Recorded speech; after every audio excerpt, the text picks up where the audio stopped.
Good morning and welcome to What's Up Ocala. I am your host, Andrea Praber, and today I have a very exciting guest. It's what you do and who you are. Sure. My name is Maxim Konurkevich. We are opening a Belleview Montessori school in the Belleview area, and that's something we was doing for quite a while. We used to have 3 Montessori schools in New York City that we opened and operated for 15 years, and eventually at a certain point of time in our life, we moved here in Ocala, and right now we finish renovating the property, and in August we opened a Montessori school for children in Bellevue and Ocala area. That is so exciting.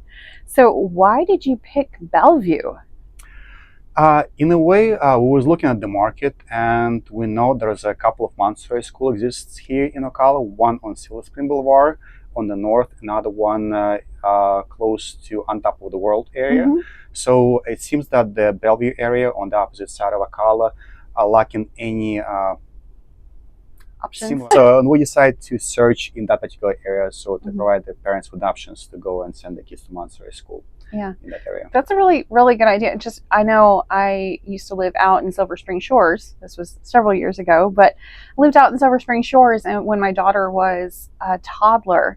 And yeah, I'd have to drive about 20 minutes to Cornerstone to take her to a private school. And Montessori was even further than that, going into Silver Spring Boulevard or into the Southwest. It would have been probably a 40-minute drive.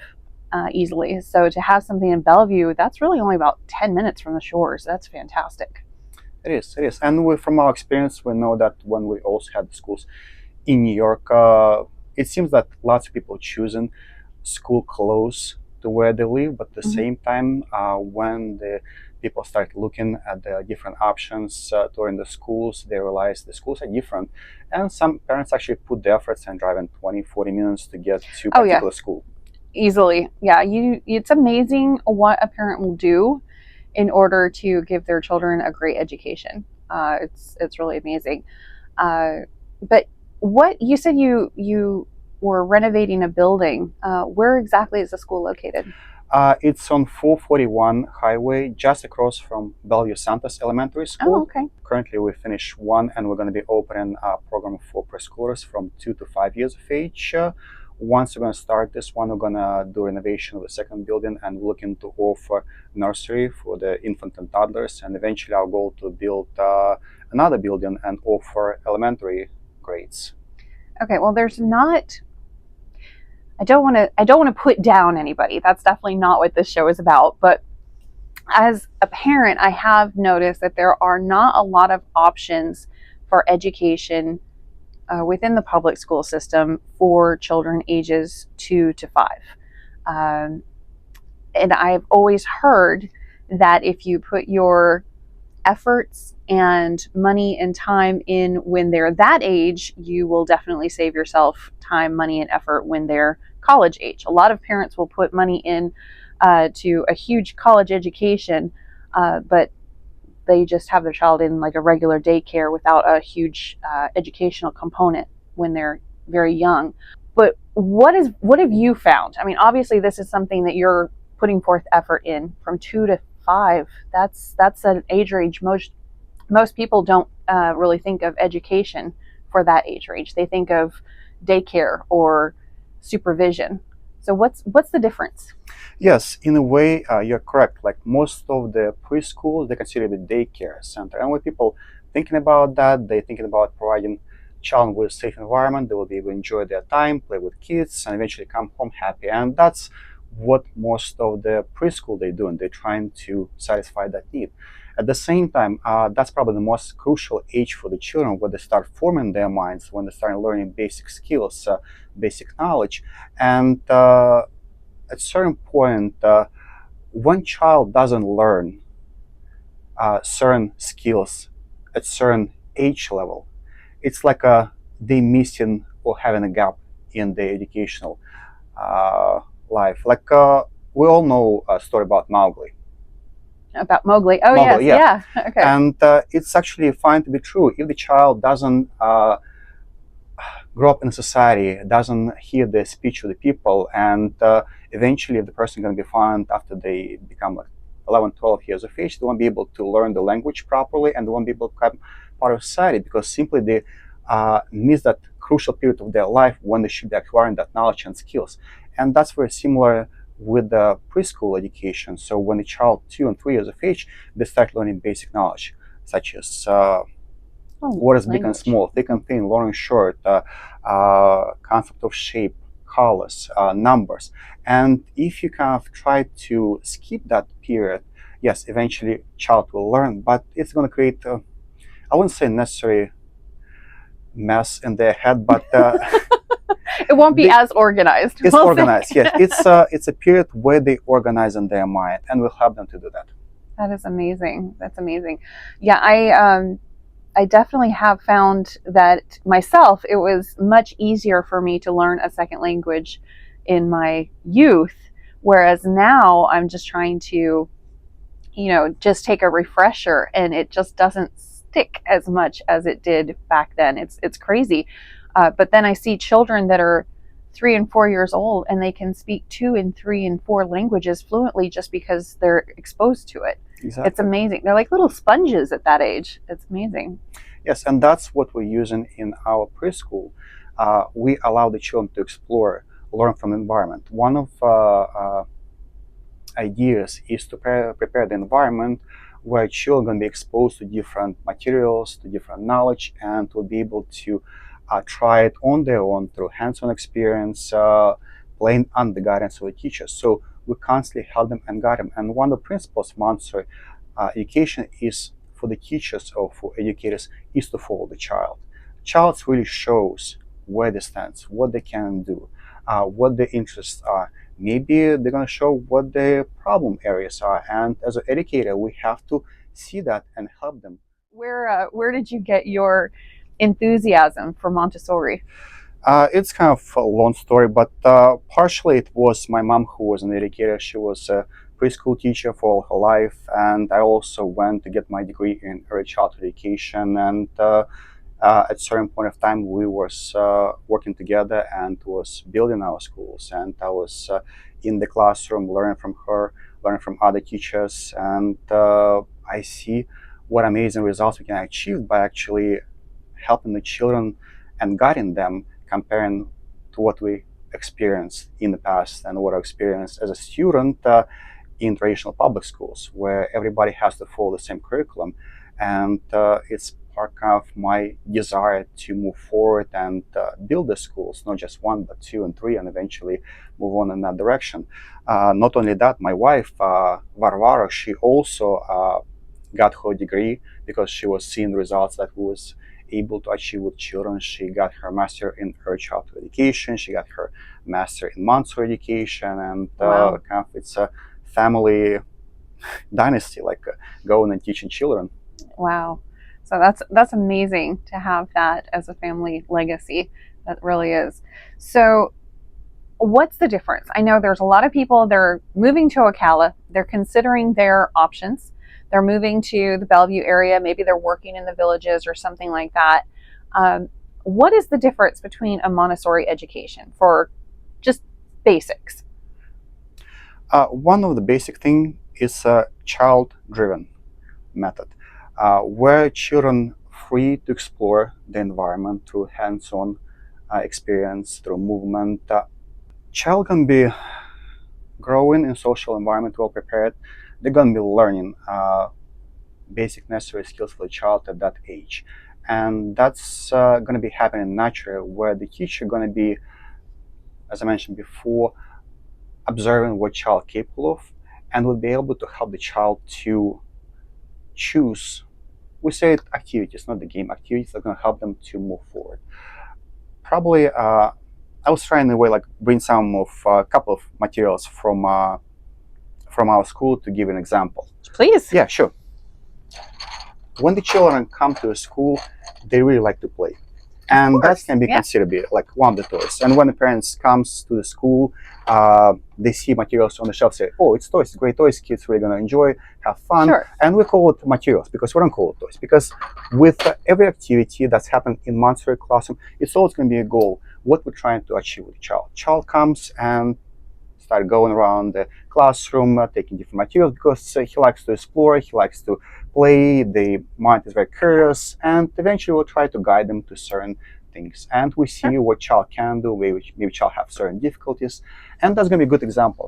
Okay. What Child is comes, this? let's say 2 years of age, and very clumsy, drops everything, can't stay focused, wants to constantly move around, and we're going to say, okay, let's put this pin into the board. And child like grabs these pins and put them on the board. We're not going to be caring what the child going to put it on the board, what color, as long as we'll be able to stay focused for 1-2 minutes and put it away. That's the only goal. And it's going to be goals for every other material because it's going to be only build the focus time. Then a child able to do that, and we're going to say, okay, what color do you like? I like the red color. So let's choose only the red color. And child going to be putting the on the board. Doesn't matter what areas. Again, like it's only red colors. Then we're going to ask child to put in line. When child is older, let's say 3.5 years of age, we're going to say, let's put on the board red, green, blue, and continue the pattern. So the same activity materials can be given to different children at different period of time, but always going to be a goal. It's not just you're going to ask child go and play and do and explore whatever you want to do. It's always what you want to achieve as a teacher by working with a child.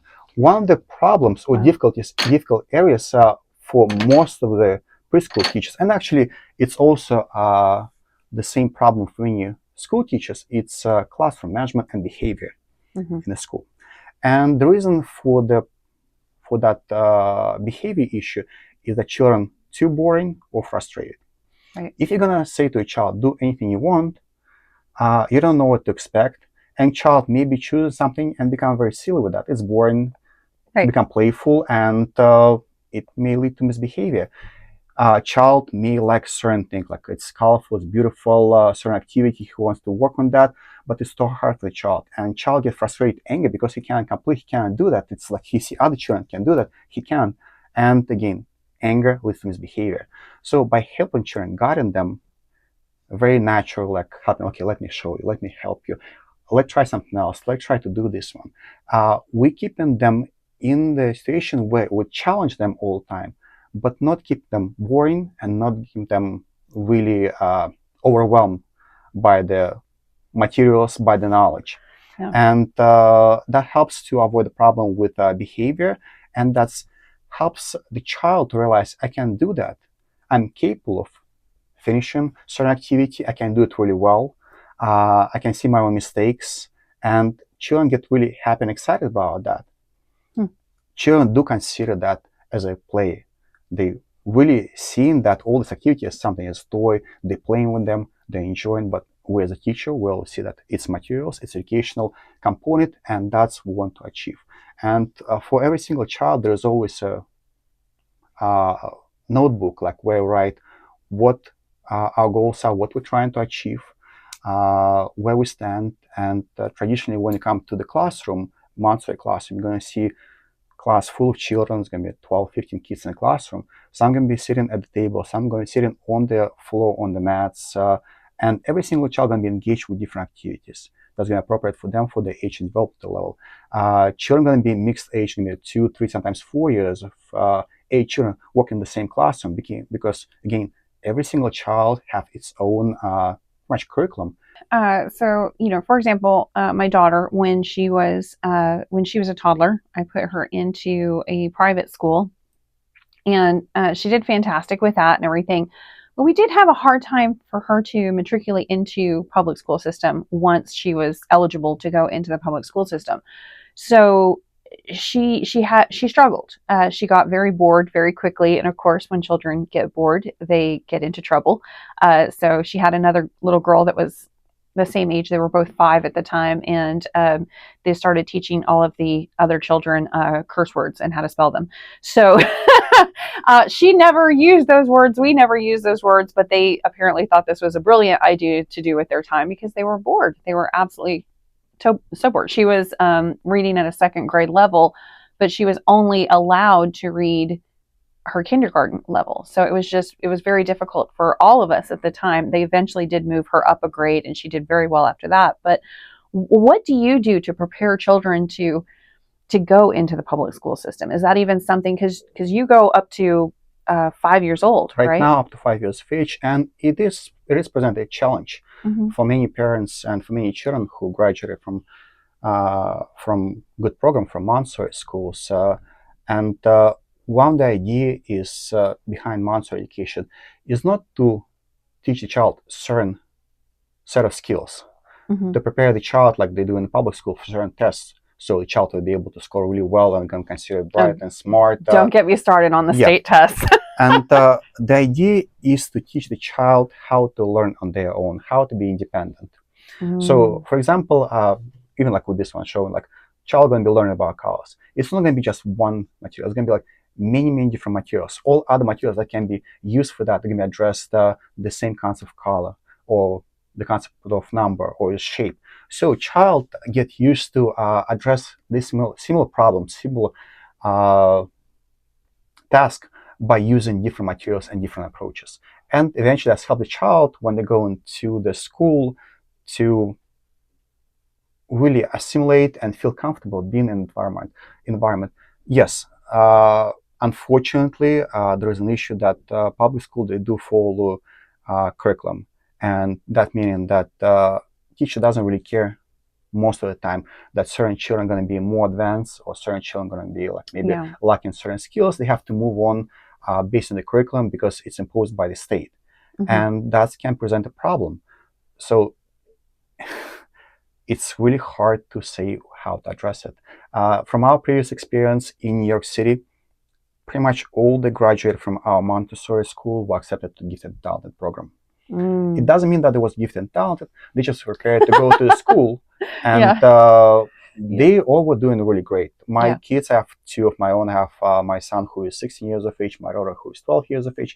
Yes, they do say that it's a bit boring in the school, but at the same time, if the parents already invested their time, effort, and money in the preschool education, it's uh, it's normal for them to put a little bit extra efforts at home and actually encourage children to Right. maybe read a little bit more, to talk to their children about maybe what challenges they face in their school, help and support them. The daycare is, again, it's supervision. It's not education, and especially something like yours where they actually you teach them to educate themselves so that they can continue into that. That's phenomenal. It really is. Although she was not in Montessori, but she was definitely in a similar program that was very helpful. It was very much a school and very much educational, and I think there's so many parents that don't realize how incredibly important that is for that age group. It's huge that you're doing that. So you said you're thinking about doing excuse me, you're thinking about opening further schools. Are you going to continue for just that age group, or are you going to continue all the way up to high school? We're going to continue at least up to elementary school, and then we're going to see because eventually, when Maria Montessori developed her approach and method over 100 years ago, she was really developing for the preschool and elementary grades. And all the materials that was designed, it's actually for that age group. Yes, right now there's a Montessori school that actually middle and high school, but it's more of approach rather than materials and method that's was designed originally. Yes, it can be done. Maybe we'll do it, but at that point we'll take one step at a time. We know we can do. Yes. So you brought another you say activity? Yeah, it's really like again like that's what I was thinking about definition of Montessori, and when I'm thinking, I know what I want to say, but when I'm starting saying that, it's everything like goes out of my mind. So one also thing about Montessori materials when she was developing materials that allow the child to see their own mistakes. So it's not always the teacher have to go and say, okay, let me help you, let me show you, let's correct something. Child will be able to see that on their own, and that's called one of the examples, knob cylinders. So child will learn about concept big and small, and they pick it up and take out these knobs, and when they put them back, they can see if they're making mistakes, and eventually they can complete the task on their own without teacher forcing them and saying, okay, let's do something else. Child can, through trial and errors, can find their own mistakes. And many materials in Montessori classroom did design in such a way so the child can, on their own, find what they're doing wrong and correct themselves. So it's building their self-esteem. They know they can do it. They can do it on their own. And it's also one of the great thing about Montessori, because we don't force that knowledge on the child. Child learn through exploring, through trying, and they can do it as much time as they want, as long as they enjoy the process. That's phenomenal. But most parents, from my understanding, we see benchmarks as much bigger. Like, are you teaching my child to read? I'm sure you've been asked that. Yes. So many times. You're probably ready to just throw something. But how do you answer something like that when the parent is very much not seeing an activity like this as the learning opportunity that it is? They're more saying, well, they can't read cat and dog. So what is your response to something like that? Overall, yes, we do face in the past. I'm sure we're going to be faced in the future, that parents sometimes trying to compare their children to some other peers. We are rather competitive. Yeah. And we always say you shouldn't be comparing their child, because your child is unique, and eventually your child gonna not catch up, but gonna be better in certain things. Like we're all gonna be better in certain things. Like there is no there's no there's no people who are the same. Like everybody gonna have certain strengths and weaknesses. And one of the ways to work with parents and help them to understand that is to invite parents in the classroom. And they do invite parents. When the child gets adjusted, adapted to being in the environment, we invite parents and we show what children are doing, how they're learning, what they learn, maybe what challenges we're facing with that particular child, and what we're trying to achieve, how we're trying to achieve. And by showing that, and when they actually children know what to expect in the next few months, they're going to relax. They're going to get relaxed because they know that we're going in the right direction.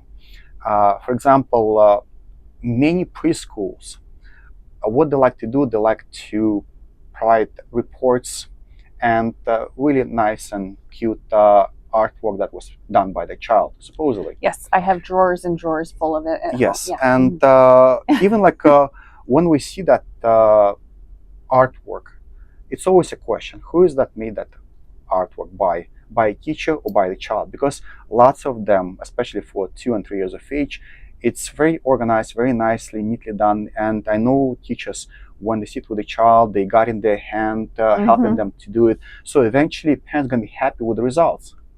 The idea when you're working with a child is not focusing on how to make parent feel happy that look, this beautiful artwork, something is done by my child. No, we're gonna show the real results.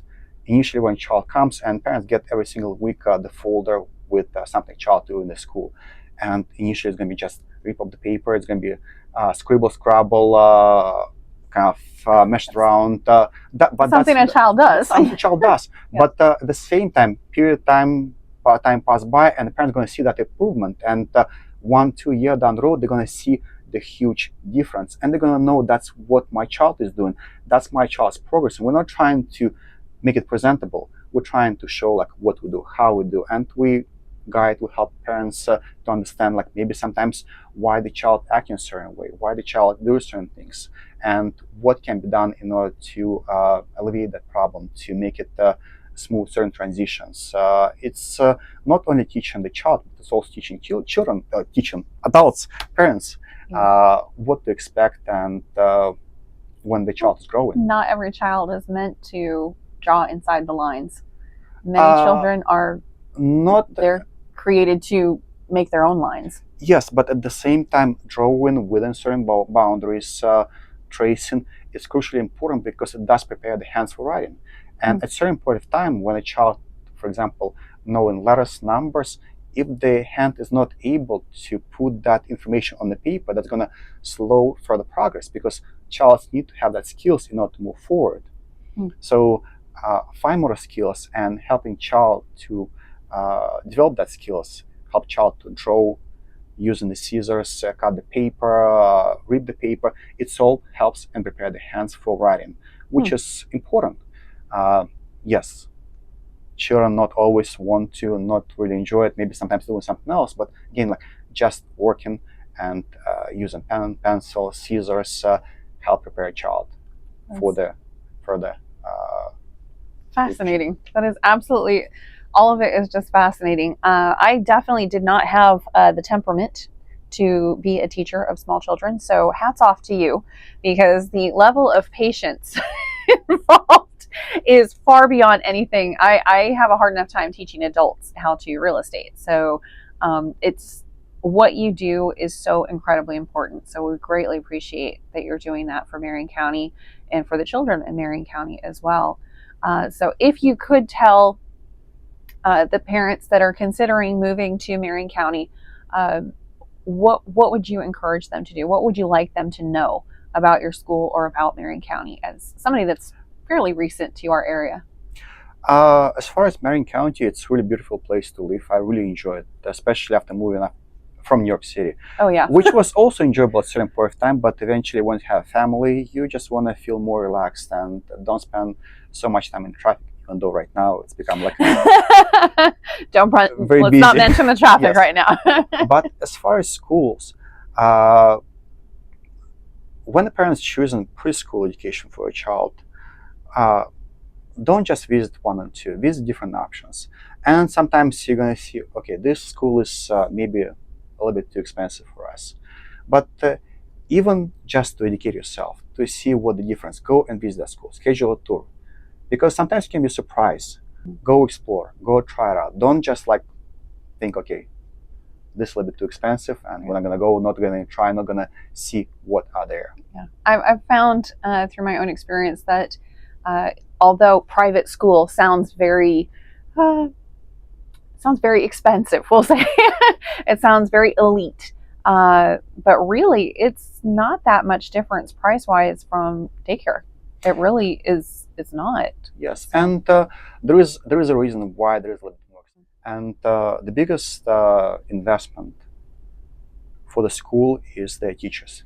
mhm, So when you do train your staff, when you put many hours, when you pretty much the same way teaching your child, you're teaching your teachers, and you can see that they provide great education to the children. When you see happy parents, you want to make sure that you provide them with the right compensation and right, benefits, and that kind of force you to keep the price high because simply because you have to right. compensate their work. You don't want to Of lose course. these employees, and that's pretty much the reason why good schools have better teachers and why they're a little bit more expensive because they have to do that. There's no Yeah. way around it. Well, you mentioned the classroom size was, 12, 15 students per room. Is that what you Yes. mentioned? So that's far below what normally you would consider one classroom for a teacher. I think normally it's 22 to 30 children per adult No, out it there. can be 20 children per adult, which is kind of surprising. That's a In lot of our children. environment, it's usually around 15 kids per 2 adults. Oh wow. Yeah, as a teacher, I can easily work with a group of 15 kids on my own. But at the same time, you want to be able to spend time, extra time, do presentation to a child, work with a child, and you always need that extra help. So if you're focusing on certain children who need your help, then other teachers will be able to go around the classroom, observe and support other children who need the help at the same time. Hmm. In a way, like teacher needs to have eyes all over the head, like and see and anticipate what's going to happen in the other side of the room and go and help the children who really at the need at that moment. In Montessori, and what we like to do, we like to gradually include children into environment because in this case, it's not only us as teachers have to teach a group of children what to other expect, children. but it's other children who Oh actually wow. acting as a role model and teaching other children and children observing, they copying their behavior, they copying our behavior, they copying behavior of other children. That's made transition much more easy and smoother for the children and makes them much more happier That's in the classroom. fantastic. That's fantastic. I think that's about it for B. Is there anything else that you want to go over or you really want to bring out? Sometimes parents do ask me, what are the means of communication with the parents? What kind of feedback we get Yeah, as the that's parent? huge. Yes, it is huge. And we as a school and as teachers, we're open to communication. We helping, we're trying to educate our parents. We happy to have meetings one-on-one. We happy, we usually around 3 times a year, we have parents-teacher conference when parents comes and spend like half an hour with the teacher, and we discuss what progress we have, what we maybe our challenges are, what we're trying to achieve. We have days when the parents come to the schools and do observation of their children in the classroom, in natural environment, how children are learning. It's not something we prepare, just like it can be like the whole week dedicated, and parents comes every single day, different parents, and see on the classroom, spend like 1-2 hours in the classroom observing. At the same time, lots of parents somehow they expect schools to provide every single day some kind of feedback, whether photos, something in writing, what children was doing, what activities they complete. And I know that many preschools doing that, and being a teacher, it's a little bit surprising for me how they can actually manage that. Because when I'm a teacher in the classroom and I actually work with a group of children, my focus is always the classroom.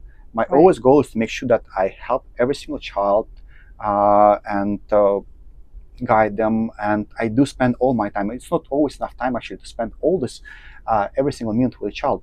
And when you have to dedicate 5 minutes per child writing that report to the parents, it means that you, with 15 kids, you're almost taking 1 hour from the classroom just to prepare the paperwork for the parents, just for them to feel good. Maybe, okay, I got something really nice. And but at the same time, when you look at this report, and parents can confirm that when they get that report every single day, it's going to be the same. Right. There's going to be no difference. But it's going to take so much time and efforts. So how the often teacher do they get the reports? I'll put it this way. We always communicate with parents when we face certain challenges and difficulties. When we see that something happens with a child, something abnormal, we're always going to communicate and see. We do send pictures, but it's not something like, okay, we have to do every single day, every single parent has to get pictures. Yes, we're going to be sent it. It's going to be a portal that parents are going to see, and they're going to see their child through the work. But it's not something that, okay, it has to be done, because the primary goal of the teacher is to educate a child, not to prepare reports. Like, that's one of the problems. And parents don't realize that's one of the problems in public schools. Yes. Public schools, they force their teachers not to teach their child, but prepare them for the test and do reports. And that's really impact what eventually children learn in school, because the focus of the teacher right now, not the child, but how to make sure we really meet that guideline set by the Department of Education, by the school, and not what we're trying to do with the child. Yeah, it takes away the focus from the children and their education, and kind of turns them more into admin. So exactly. I could see that. Well, thank you so much for coming in. I really greatly appreciate it, and I'm sure the parents that are in Marion County and Bellevue area especially, and the ones that are considering moving here are definitely very grateful for the information that you shared this morning. So really appreciate that. How do people get a hold of you if they want to go ahead and bring their kids in, or if maybe they just are wanting to check in their options and just have questions or want to see the facility? How do they get in touch with you? They can go to our website, which is BelleviewMontessori.com, and they can schedule the tour or like send information through the website. They can call us at 352-492-1565. I'm still learning my number. You'd really think about that. Yeah. Okay, that number one more time. 352-492-1565. I'm probably gonna put the card, so I put it at the bottom of the video feed, because it's make sure to do that. Thank you so much for coming in. I appreciate it. Yes. Yeah, it's just like, again, like, go visit us. We're not gonna be upset if you're gonna say it's not for us, but you're gonna see an option. Yeah. And they're going to learn a different thing. Yeah. Well, the more options that you have, the better choice you can make. Exactly. So awesome. All right. Again, thank you so much for coming in today. Greatly appreciate it. And I'm sure you'll be hearing from lots of us. Thank you.